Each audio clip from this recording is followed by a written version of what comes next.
Alors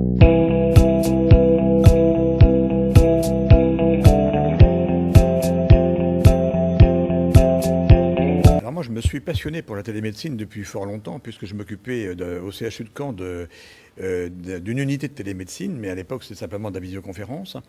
Et puis j'ai décidé de quitter la médecine hospitalière et libérale, il y a environ 3 ans, pour me consacrer entièrement à la télémédecine.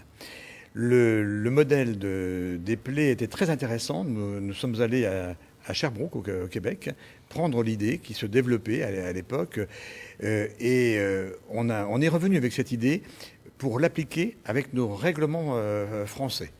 Donc le but, c'est de prendre en charge des plaies, des patients porteurs de plaies, les sortir de l'hôpital et de leur donner un suivi médical de même qualité que celle qu'ils auraient eue en fait à l'hôpital. Donc c'est le premier objectif.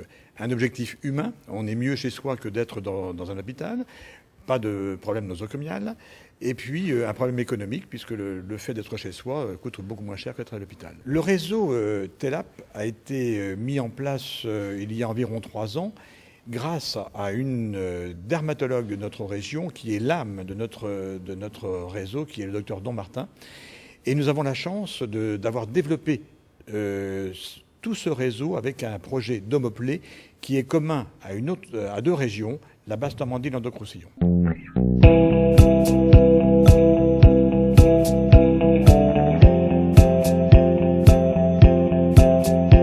Je suis entré dans un pôle de compétitivité. Vous savez qu'il y en a, je ne sais plus, une trentaine en France qui ont été développés en 2005. Ils ont pour but de stimuler les industriels dans une région avec certaines spécificités. À Caen, donc le pôle TES était dirigé vers la sécurité, le développement des cartes bancaires, des cartes sans contact, etc. Et j'ai développé un département de e-santé et domotique dans ce pôle.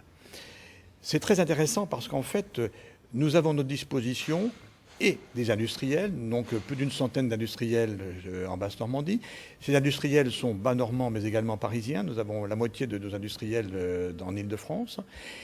La recherche académique, nous avons un pôle de recherche académique très important à Caen, avec le Ganil, l'université, le grec, aussi bien dans le domaine de physiciens que de médecins.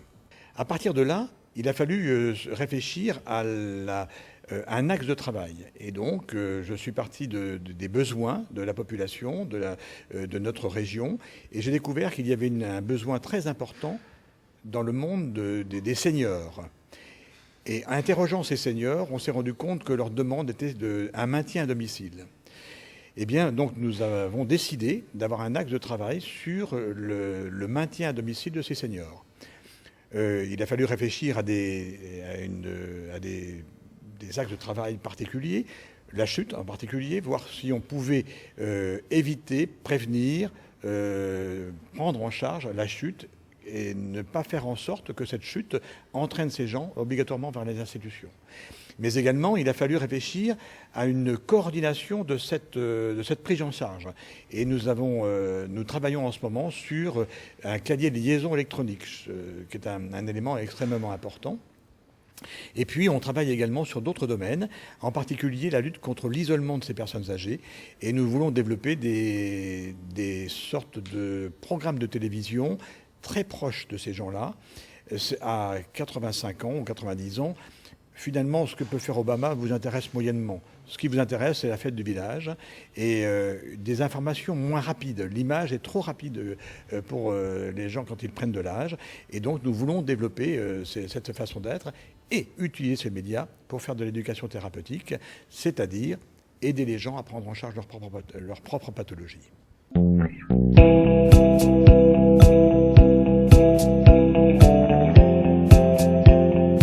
Alors moi, c'est évident que la suggestion que je ferai, c'est de pérenniser tous ces projets de télémédecine. C'est très important. La deuxième suggestion, c'est d'incorporer complètement la formation dans ces projets de télémédecine. On sait que c'est très important. Et la troisième, qui découle de la première, c'est de trouver une solution de financer les coordinations de ces projets de télémédecine. Sans ces coordinations, la télémédecine ne va pas se développer. La télémédecine, c'est une solution d'avenir. C'est quelque chose d'assez extraordinaire qui se met en place dans notre pays. Il faut que toute la profession médicale et paramédicale adhère à ce projet. Il faut donc que chacun soit valorisé.